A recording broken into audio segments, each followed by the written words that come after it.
Hello, public opinion aficionados, and welcome to Rasmussen Reports. We're the independent pollster that actually has the guts to defend our work directly to your face instead of hiding behind an army of mainstream media propagandists and Twitter NPCs. And today I'm here to report some really important news, and that is that despite the Democratic National Convention, despite the Kamala nomenon, despite the best speech in history since the Gettysburg Address, Donald Trump is still beating Kamala Harris in a 2024 rematch. And he has been in every single poll that we've put out this year. Now, believe it or not, we are not shilling for Trump here. We are not Republican pollsters. We're independent. And believe it or not, our business would do just as well if Trump lost and we were right about it. But the reason we're so emphatic is because we believe that the entire polling industry is lying to you, and we hate it when Americans get lied to, because really our numbers are kind of similar to where they were back in July. A lot's happened since then, and the race has tightened a few points, but it's like the day that Joe Biden dropped out of his presidential campaign and Kamala got anointed in a pretty undemocratic process, the entire industry lurched to the left, working overtime to carry the Democrats' water, because we see this massive shift to the left and everybody's polling, and they were kind of polling like us back in July. But today we're going to get into the latest, just released about 3 hours ago, head-to-head matchups. And if you're new to the channel, we put these out every Thursday morning. So follow us if you want to see more results as we get closer to election day. Plus, we also updated all of our 2024 charts, and we're also going to start layering in some new analysis here and there, as well as some more technical talk about polling, because I see a lot of misinformation, a lot of sort of one-line slogans they're used to dismiss people's work by people who have no idea what they're talking about. But before we go any further, let's check in on the polling industry, shall we? And this is the Real Clear Politics straight average of all of the good polls that have been put out. And, you know, Harris is winning by 1.8% among all pollsters, which is a Harris popular vote lead, but still 5 points worse than Joe Biden was doing 4 years ago. Now, I will say, I've looked at some of these polls individually and picked apart the crosstabs, and there's always something different, but there's always this trend that the polls are in some way or another oversampling Democrats. Maybe it's because their independents lean more left. Maybe it's because they have more people that voted Biden in 2020. Maybe it's because they're not disclosing their weightings, or they're shifting their party weightings more Democrat week over week. But the biggest standout here is that if you take us off the list, there have only been 2 polls put out since the middle of August. And this is after the DNC. Everybody expected that that would be Kamala Harris's high watermark. So why isn't everybody in the industry rushing to lock in those results? It's really fascinating, isn't it? If you want to go further down the page and check my work, you can actually add up all of the polls that were done by date. And if you just look at any of the months here, I mean, look at the number of polls that were put out in the month of July, dozens and dozens and dozens, you know, a lot less in the last few weeks. It's either like they burned through all their budget in July, or they're not going to be happy with the results they think they're going to find. But let's also check in on 538. And this is not a polling average. This is a political model that's built on polling data. They go ahead and take those results and then apply some really opaque adjustments to them. And some of those adjustments, as you can see here, have even brought Trump down into the mid 30s. That's got to be what, 36, maybe 36 and a half points. I don't remember seeing any polls that were put out that had Trump at 36. So why did 538 do that to that poll? I think that's a valid question.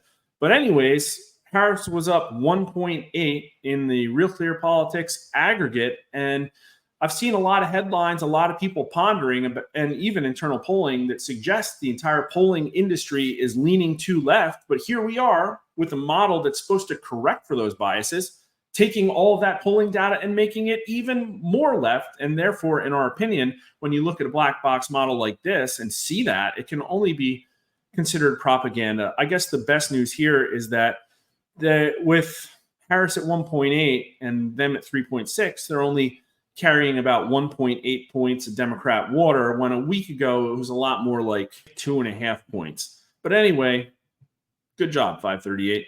So here are the crosstabs, and these, like I said, just came out 3 hours ago. The data here was collected August 22nd and then Sunday through Wednesday, last night of this week.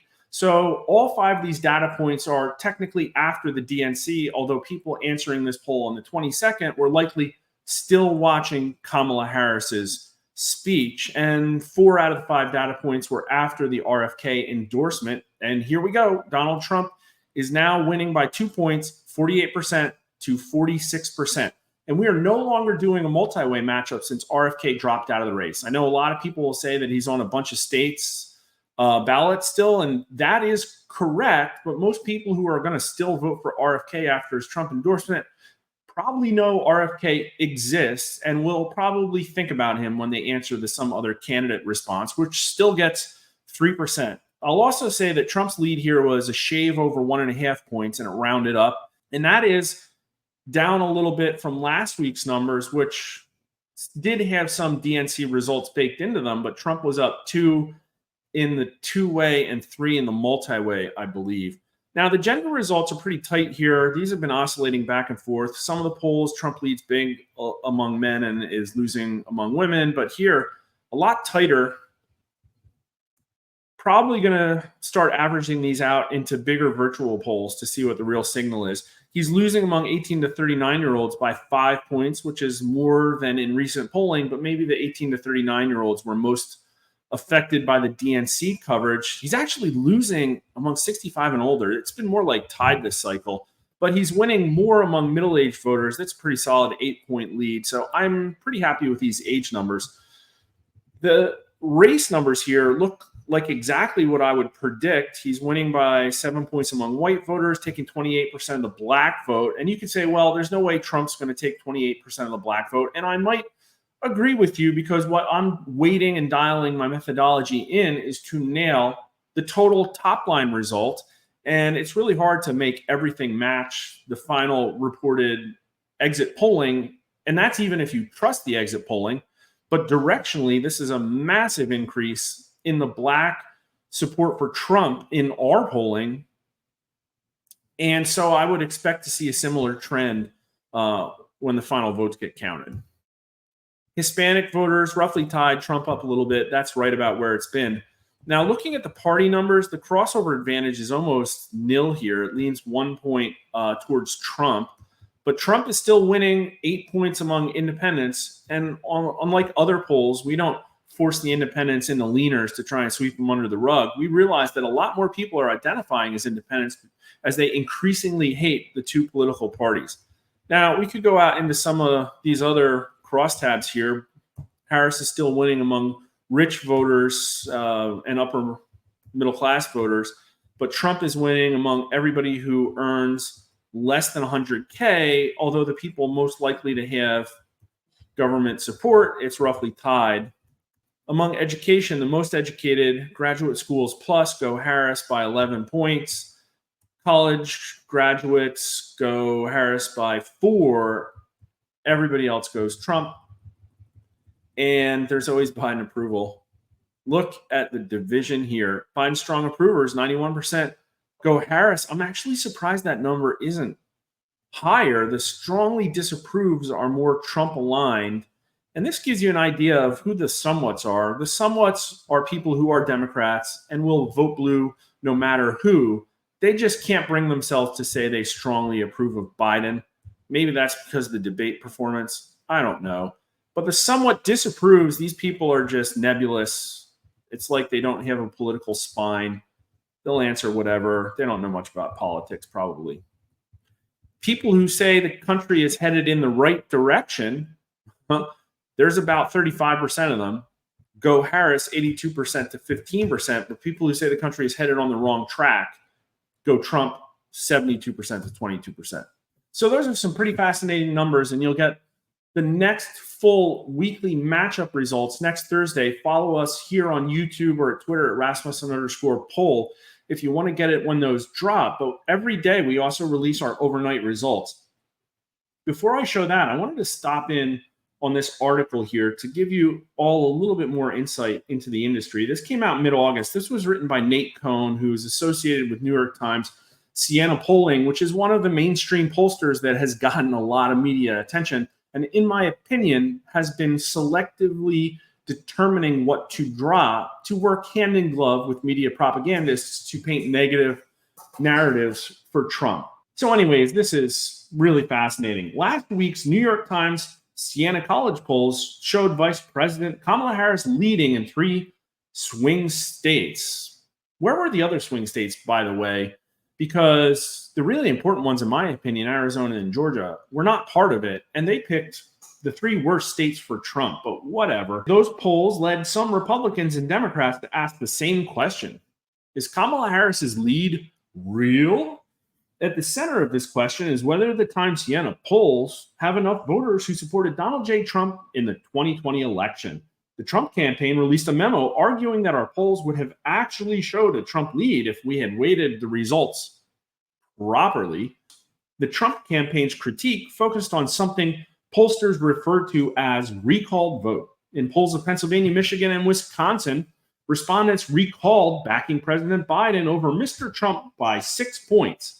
52% to 46%, even though Biden actually won those 3 states by an average of just 1.5 points. So what they're saying there is that the respondents in their poll leaned about 4.5 points to left. And what they're making as an argument here, and what they're doing is making an argument here about why they shouldn't correct for what they acknowledge is a leftward lean in their polls. The Trump campaign used this data to say that Mr. Trump would have led if the poll had the right number of Trump 2020 supporters. I think that's a valid argument because, to be honest with you, in the era of Trump versus Biden, party labels matter a whole lot less. A lot of independents went Trump. There were a lot of crossover Democrats, a lot of Republican never Trumpers. I don't think you can really weight all of that away by just focusing on party. So I think it's a very valid question, but this isn't an absurd argument. Oh, thank you, New York Times. In recent years, many pollsters have embraced recalled vote in exactly the way the Trump campaign describes as an accurate measure of how people voted in the last election. Yeah, I mean, basically, we could go into the rest of this, but they're going to harken back to 20 years ago in the absolutely ancient Bush versus Kerry race to make some obscure argument that what happened 20 years ago has any impact on today's political environment. Now, let me tell you about recalled vote. We actually haven't really been using it in any of our polling until recently, about a few months ago, when we realized that we had to do it because the party numbers weren't hacking it at all. So here's where I say that there isn't any proper way to weight the polls. The only proper way to do that is to identify if you have some kind of bias and then put some action in place to get rid of it. But here the New York Times is making an argument on why they shouldn't, while acknowledging that their polls lean to left. Now, what I do have is some data from this most recent poll of almost 1,900 U.S. likely voters. Respondent count is the unweighted count of who the poll respondents said they voted for in 2020. And as you can see here, they leaned Trump 51% to 42%. Now, the argument that all of these pollsters hide behind is that the reason they oversampled Democrats is because the Republican vote is elusive. But what I'm showing you right here is that it absolutely isn't at all. Most of my respondents voted for Trump in 2020. That's just the way it shakes out when I go into the field and take a poll. And clearly, if I put results out that showed that 51% of people voted for Trump in 2020, they would not be accurate. And by waiting to the right column, 49% Biden, 45% Trump, it makes it much closer to what the electoral mix was in 2020, which, in my opinion, this election is kind of an extension of. Now, we can argue about why the New York Times has too many Biden supporters in their data. Could be just because they're using different data sources than us. Maybe it's because their brand is just kryptonite. I mean, can you just imagine MAGA six-pack, like 3%er, picking up the phone and hearing a live operator from the New York Times? Like, I mean, maybe that's it. Or maybe they've carefully cultivated their data sources to lean maybe more urban, maybe, I don't know, lean more Biden supporting. They seem to be happy that that's how their data looks. Now, I also I'm going to start doing additional analysis. If there's any particular thing you want me to see crunch the numbers on, make sure you leave it in the YouTube comments. That's the most likely place you'll see it. And if you see anybody post a cogent comment, make sure you upvote it so there's more of a likelihood it doesn't get buried. But this is the count of people who in 2024 say they would vote for Harris or Trump, sorted by the likely voter response. This is the question that we use as the likely voter screen. How often do you vote in federal elections? All of the time, most of the time, about half the time, occasionally, blah, blah, blah. We keep the people who vote at least half the time. And as you can see, these numbers actually do favor Kamala Harris a little bit. People who say they would vote for Kamala Harris are more likely by about 2 points to say that they vote all of the time. Although a half point more of Trump's supporters say they vote most of the time, and more Trump supporters say they vote about half the time than Kamala Harris. Will this impact the race a lot? I don't know, but it's data I had that I thought would be interesting to look at. There's other ways to gauge voter enthusiasm that we will be exploring more as we approach Election Day. But now for the charts, which you've all been waiting for. This is all of the 2024 matchup numbers with Biden and with Harris against Trump. And Harris here is really still only about the right 10% of these numbers. And since she's been in the race, she's certainly closed Trump quite a bit, although nowhere near where Biden has been closing Trump since beginning of the year. And Trump is still hitting 48, 49 pretty much every time we do a major matchup poll. And Kamala Harris has yet to go above 46 in one of these things. And maybe that represents her ceiling because, as we all know, I mean, barring some miraculous debate performance, everybody expected her biggest bounce to be after the DNC. And now these are after the DNC numbers. Here's the chart that shows all of the 5-period moving averages of all of our presidential polling, all the way going back to 2016. And everybody knows this one. It shows that we were dead accurate in 2016. We leaned about 1.5 points to blue in 2020. We think we've corrected for that. But even if we didn't fully, the 5-period moving averages this cycle show that Trump does have a pretty solid lead that Kamala Harris has been rapidly closing. Sure, but right now the moving average is at 45%, and she has not pulled above 46% yet. So that blue line is going to make a right-hand turn pretty soon.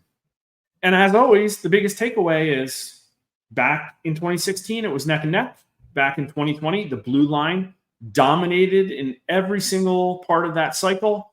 And now the red line is dominating in every single part of the cycle. And I can also tell you that in January, February, March, April, and May, almost every single other pollster polling 2024 matchups was showing Trump winning comfortably over Biden most of the time. And it is just them that really turned massively left when Kamala Harris entered the race. Pretty weird. And here are the individual overnight results. These are smaller samples. They're going to have a bigger margin of error, but what's really interesting is how little swing there appears to have been, especially in the last week or two. But last night's results showed Trump for the second night in a row maintaining a 2-point lead over Kamala Harris. That's what it looks like the numbers are going to settle out into. And maybe the wheels will fall off her campaign or not as she has interviews and gets a debate and gets pressured on some of her flip-flops or whatever. But I'd expect Trump to pretty comfortably say at kind of 48, where he's at now, people know who Trump is. People know what the MAGA platform is. And it's really hard to see him making a massive unforced error after all the things that Teflon Don has been through over the last decade. I guess the only other black swans out there are whether or not something happens with Trump's criminal sentencing or whether something happens with Joe Biden, which I think is very much a card that is in play. What do you think, folks? Is it all downhill from here for her, or what other black swans might come up that I've been overlooking? A market crash, a war with Iran? I'd love to hear your thoughts on YouTube. Follow us on Twitter at Rasmussen_poll. I'm there too. I've been posting for the last 2 months and growing really rapidly. Mark_R_Mitchell. I have some really hot takes that gets the trolls mad. And thanks for watching.